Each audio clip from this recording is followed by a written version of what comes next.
Hello to all, please subscribe the channel and press the bell icon for more video updates. Today is 23 June of 2020 and it's a Tuesday. So let's start the analysis. Our first news is amid military talk, reports of Chinese build-up at Pangong. Corps commanders meet at Moldo Lake remains most contentious issue. क्या कहते हैं cops जो होते हैं उनकी cops commander की कहते हैं मीटिंग हुई है मोल्डो में, वही इंडिया चाइना की दोनों तरफ से मीटिंग हुई है, दोनों तरफ से कॉप्स कमांडर आए थे, बात हुई है दोनों की।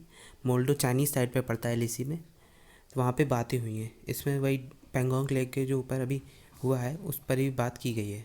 जो कहते हैं 20 लोग इंडियन मरे हैं और कई चाइनीज़ साइड से मरे हैं उस क्या कहते हैं उस स्टैंड ऑफ में, तो वही उस पर बात की है। इसमें इस न्यूज़ में यही लिखा है, as the second round of talks at the corps commander level were held on Monday to resolve differences on the disputed India-China boundary. There were reports of the Chinese troop build-up at Pangong Tissu in eastern Ladakh. जो क्या कहते हैं Pangong tissue lake है जो eastern Ladakh में पड़ती है, उसी के बारे में ये बात की हुई है कि उस पर जो भी हुई है बिल्डअप हुआ है जो चाइनीज़ ट्रूप का, तो उसके बारे में बात हुई है। कॉप्स कमांडर मीट में जो मोल्डो है वहाँ पे बात हुई है। चलिए इसके बारे में देख लेते हैं पेंगोंग लेक के बारे में। आप हमारा टेलीग्राम चैनल भी सब्सक्राइब कर सकते हैं। #247 टाइप करके क्वेश्चन इस लोगों के साथ आप इसे सब्सक्राइब किया कर सकते हैं। पेंगोंग लेक के बारे में देख लेते हैं।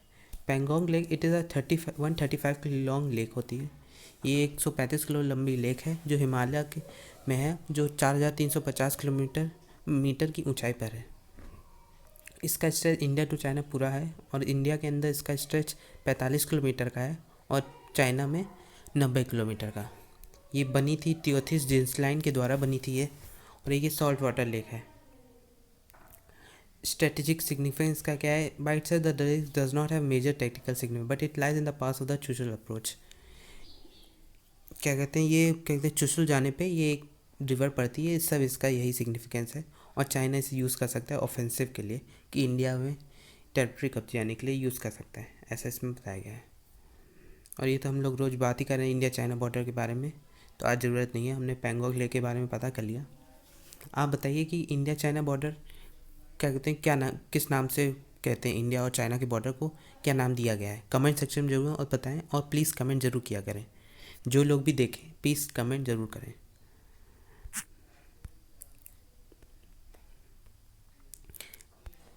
India to attend trilateral meet with China.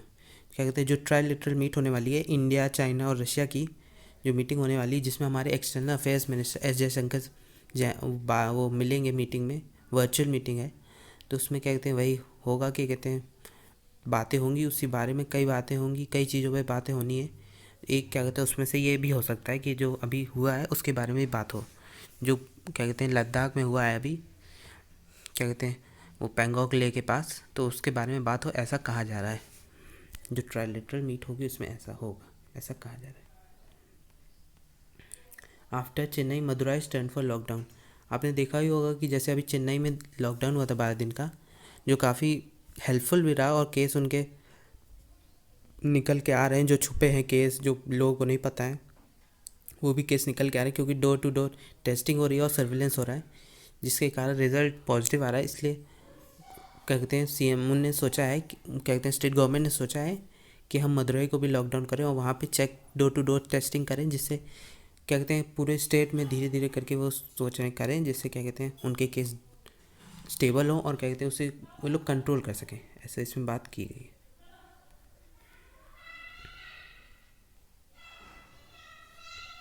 चलिए आज का एडिटोरियल देखते हैं। पहला editorial, vigilance Paramount, states have tackled the virus differently but they must learn from each other. कि स्टेट जितनी भी स्टेट हैं सब ने टैकल अच्छे से किया है वायरस को, लेकिन उनसे उनको कुछ और भी सीखना होगा, ये और एक दूसरे से भी सीखना होगा, वही लिखा है, they must learn from each other. जैसे आपने देखा होगा कि क्या कहते हैं जून 20 को, a month after 1000 novel corona reported, अब केस तो 3 लाख पहुंच चुके हैं इस वक्त। India cross the grim milestone 4000 cases, 4 lakh cases, sorry 4 lakh cases हो चुके हैं। जो 1 लाख थे पहले पिछले महीने, वो अब जाके एक महीने के अंदर ही 4 लाख हो चुके हैं। If it to 13 days to double to 2 lakh cases, India added another 1 lakh cases in 10 days on June 12।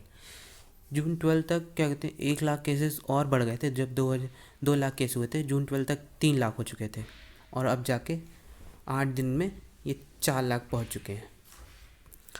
क्या कहते हैं हर दिन बहुत तेज़ी से बढ़ रहा है, और क्या कहते हैं जैसे ये सब तो कम्युनिटी स्प्रेड हो गया यहाँ पे, ऐसा लग रहा है मुंबई, दिल्ली, चेन्नई, अहमदाबाद में लग रहा है जैसे कम्युनिटी स्प्रेड हो चुका है। जैसे आपने देखा होगा डेथ में भी मार्च 13 को पहली डेथ फिगर हुई थी, और इस वक्त हो गई है लगभग 13,703 मौतें हो चुकी हैं, और मोर्टेलिटी रेट भी बहुत तेज़ी से बढ़ने लगा है अब धीरे धीरे। तो अब हम लोगों को बच के रहना होगा इस पेंडेमिक को कंट्रोल करने के लिए। जो स्टेप्स लिए जा सकें, जितना हम अपने तरफ से कर सकें इससे बचने के लिए, वो हमें करने होंगे, तभी हम बच पाएंगे, नहीं तो हमें भी कोरोना वायरस हो जाएगा, ऐसा इसमें कहा जा रहा है। Kerala, Karnataka and Andhra Pradesh have done exceptionally well in containment. इसमें यह भी कहा है एडिटोरियल में कि केरला, कर्नाटक और आंध्र प्रदेश ने काफ़ी अच्छे स्टेप लिए हैं, और काफ़ी अच्छी तरह से इन्हें कंट्रोल करने के लिए, उनके यहाँ कंटेनमेंट जोन है लेकिन तब भी उसे कंट्रोल करने के लिए काफ़ी अच्छे स्टेप्स ले रहे हैं और काम कर रहे हैं उसको ख़त्म करने के लिए। और क्या कहते हैं वो लोग तो डोर टू डोर सर्विलेंस भी कर रहे हैं, और टेस्टिंग भी हो रही है लार्ज स्केल में, जिससे केसेस बाहर आए, और क्या कहते हैं हम उन्हें कंट्रोल कर सकें, उन्हें क्या कहते हैं हेल्थ सिस्टम प्रोवाइड कर सकते, हेल्थ सर्विसेज प्रोवाइड कर सके, जिन्हें उन्हें हेल्प मिले, और क्या कहते हैं वो क्योर कर सकें कोरोना वायरस से। The only way to contain number is not by hiding them. इसमें बहुत अच्छी लाइन कही गई है लास्ट में कि कहते हैं the only way to contain number is not by hiding them. क्या कहते हैं कि हमें ये नहीं छुपाना नहीं है कि इसकी छुपा लिए, कोई स्टेट गवर्नमेंट छुपा ले कि हमारे यहाँ कम दिखाए कि हमारे यहाँ कम है, ऐसा कोई करे तो इससे कोई फ़ायदा नहीं होगा। लोग आपके ही मरेंगे, आपके स्टेट के लोग ही मरेंगे, और उससे और फैलेगा, और क्या कहते हैं किसी को भी होने के चांसेस बढ़ जाएंगे। तो ये कभी ख़त्म नहीं हो पाएगा, इसलिए हमें छुपाना नहीं है। जिस स्टेट में जितने भी आ रहे हैं उतने उसको बताए, और जिसको है वो खुद जाके बताए, अपने क्या कहते हैं हेल्थ हॉस्पिटल जाए, चेकअप कराए, ऐसे करे, तभी क्या कहते हैं ये हो पाएगा। हम खुद जब कुछ करेंगे, हम नहीं छुपाएंगे, तभी इसको क्या कहते हैं इसका क्योर मिल सकता है। इसमें यही बात की गई है। चलिए देखते हैं अगला editorial, the lone wolf threat. There is no way of preventing isolated terror attacks that require little planning. इसमें वही बात की गई है कि कहते हैं चलिए लोन वोल्फ के बारे में पहले देख लेते हैं, फिर एडिटोरियल देखेंगे आगे का।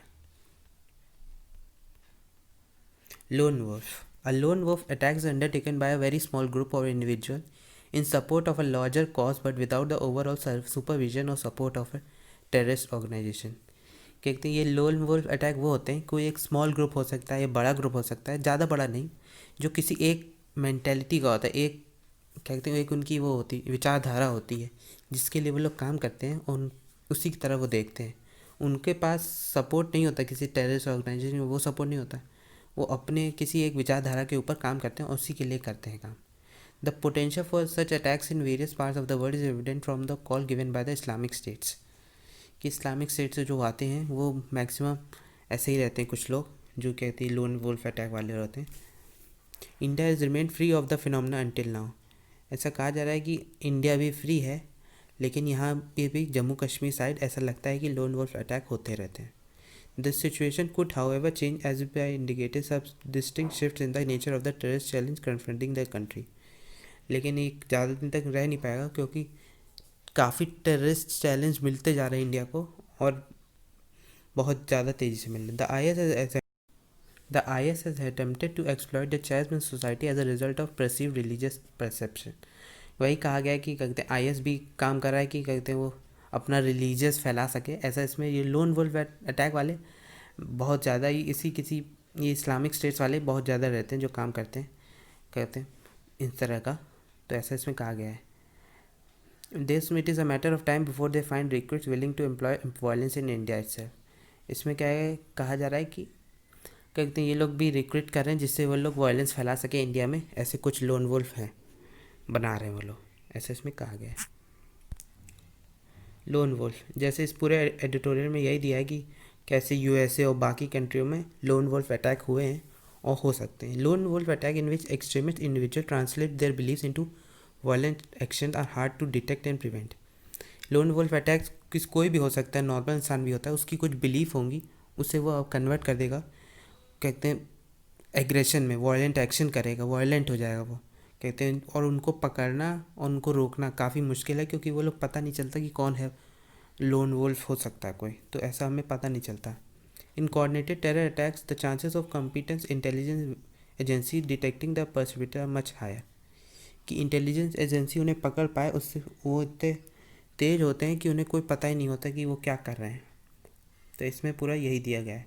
The government and the security agency need to adopt a multi programme approach toward radicalism which is anchored in human intelligence, strong ties with communities and community leaders and drill programs, कि हमें कहते हैं कई communities programme करने होंगे और कहते हैं लोग समझाना होगा कि ऐसा कुछ नहीं है, और लोगों की विचारधारा वायलेंट एक्शन की तरफ नहीं मोड़नी होगी, तभी हम इन लोन वोल्फ अटैक से हम बच सकते हैं, ऐसा इसमें कहा गया है।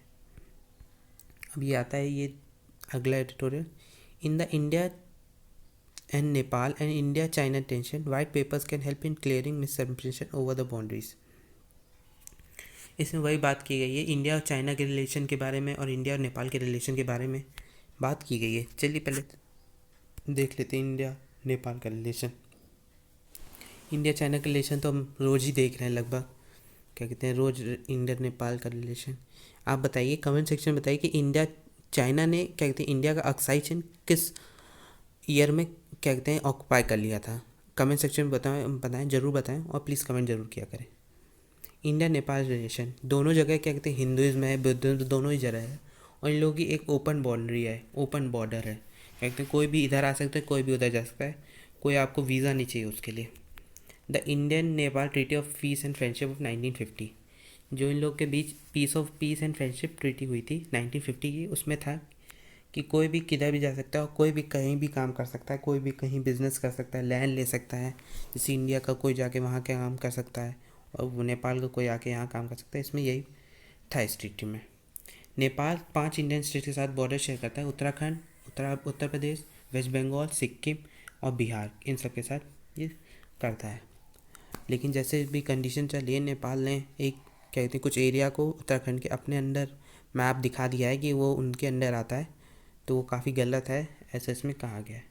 जो ट्रीटी ऑफ सुगौली साइन हुई थी, the treaty establish the boundary line of Nepal was signed on 2 December 1850 and ratified by 4 मार्च। जब एंग्लो नेपालीज वॉर जो हुआ था 1814 से 1816 के बीच में, उसके बाद किंग ऑफ नेपाल और ईस्ट इंडिया कंपनी के बीच ये ट्रीटी ऑफ सुगौली पास हुई थी, साइन की गई थी। और क्या कहते हैं उसके बाद से ये एरिया क्या कहते हैं उनके बाउंड्री खिंच गई। ये जो एरिया आता है कल्पानी एरिया, तो क्या कहते हैं नेपाल गवर्नमेंट का कहना है कि वो उनका एरिया है, वो उनके अंडर है, इसलिए उन्होंने उसको अपने मैप में जोड़ लिया है। जो कल्पानी एरिया आप देख रहे होंगे येलो सर्कल के अंदर जो है, यही एरिया है, इसको वो लोग अपने अंडर मान रहे हैं। इस एडिटोरियल में पूरा यही दिया गया कि द ट्रीटी ऑफ सुगौली जो पास हुई थी एंग्लो नेपालीज वॉर के बाद, उसमें ऐसा ही हुआ था कि कहते कहा गया था कि लाइन पास होगी और वही सब बात हुई है।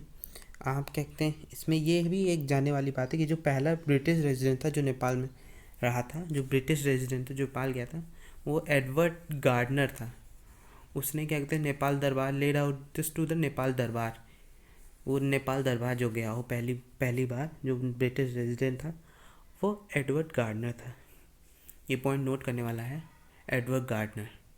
कहते हैं दोनों के बीच इसमें एक और बात है, the principle of international laws support the British and India's claim. कहते हैं जो प्रिंसिपल ऑफ इंटरनेशनल लॉज हैं वो कहते हैं ब्रिटिश और इंडियाज़ के लॉ को सपोर्ट करते हैं, क्योंकि अगर उनके पास इंडिया के पास अगर कोई भी पेपर है कि वो एरिया उनका है, किंग ऑफ नेपाल ने उनको एरिया ये दिया था, तो क्या कहते हैं तो ये एरिया उन्हीं के अंदर आता है। नेपाल के कहने भर से कि उनका कोई बात हुई थी ऐसा कुछ, तो कोई वॉइस किसी के पास तो है नहीं, तो क्या कहते हैं वो कोई कुछ कहे तो ऐसा सकता नहीं। तो अगर आपके पास पेपर हैं तो उसी के अंदर एरिया आना चाहिए जिसके पास पेपर है, और ऐसा ही इंटरनेशनल लॉज होते हैं, यही इंटरनेशनल लॉज होते हैं कि जिसके पास पेपर तो उसी का वो एरिया, तो ऐसा इसमें कहा गया है। चलिए आगे की न्यूज़ देखते हैं। Unhappy with the IMD, Kerala ropes in private forecasters. इसमें एक टर्म आता है IMD, इंडियन मेट्रोलॉजिकल डिपार्टमेंट। चलिए देख लेते हैं इंडियन मेट्रोलॉजिकल डिपार्टमेंट के बारे में देख लेते हैं। Indian meteorological department, it is a national meteorological service of the country. ये national meteorological service of the country है और चीफ गवर्नमेंट एजेंसी भी है, जो क्या कहते हैं मेट्रोलॉजी, सिस्मोलॉजी और एसोसिएटेड सब्जेक्ट्स इन जैसे सब्जेक्ट्स के लिए काम करती है। और इसे 1875 में बनाया गया था। ये वर्ल्ड फेमस क्या कहते हैं, ये ज़रूर याद रखिएगा, ये बहुत ही बड़ी है सर्विस, बहुत बड़ी एजेंसी है और वर्ल्ड फेमस है। ये आउट ऑफ इंडिया भी बहुत सारे काम करती है, जो हिंदू टेम्पल है उनके लिए भी बहुत सारे काम करती है Indian meteorological department. It function under ministry of earth sciences. It is headquartered in New Delhi. Undertake meteorological observation and provide current information and forecasting information for most favorable operation of weather dependent activities such as irrigation, agriculture, aviation, shipping, etc. कहते हैं ये current information लेती है और forecast की information देती है, लोगों को देखती है, जिससे लोगों को मदद मिले इरिगेशन करने में, एग्रीकल्चर करने में, एविएशन, शिपिंग, जैसे एविएशन मतलब कि बाहर जाने में, शिपिंग सामान इधर से एक कंट्री से दूसरी कंट्री थ्रू वाटर जाने में जो नहीं शिपिंग होती है उस सब करने में। Offer warning against severe weather phenomena such as tropical cyclone, northwester dust storm, heat stroke, cold waves, heavy rain, heavy snow. ये कहते हैं वार्निंग भी देती है कहते हैं गवर्नमेंट को और लोगों को कि जब कोई आपदा आने वाली तो होती है वेदर के कारण, जैसे साइक्लोन वाइक्लोन आ रहा हो तो इन्हें उसके बारे में भी इन्हें पता चल जाता है। तो इसके बारे में वो लोगों को वार्निंग देती, जिससे लोग स्टेप्स ले सकें, जिससे वो उसका ढूंढ सकें उसका तरीका उससे बचने का। तो उसके बारे में ये वार्निंग भी देती है लोगों को। तो क्या कहते हैं ये काफ़ी बड़ी एजेंसी है। आप क्या कहते हैं हमें बताएं, एक कमेंट सेक्शन में ज़रूर बताएं कि इंडियन आर्कियोलॉजिकल डिपार्टमेंट का हेडक्वार्टर कहाँ है और इसे कब बनाया गया था। इसको कमेंट सेक्शन में बताएं। ये कल मैं बात करूँगा इसके बारे में, इंडियन आर्कियोलॉजिकल डिपार्टमेंट के बारे में कमेंट सेक्शन में ज़रूर बताएं। तो आज के लिए इतना ही। Thank you very much. Thank you.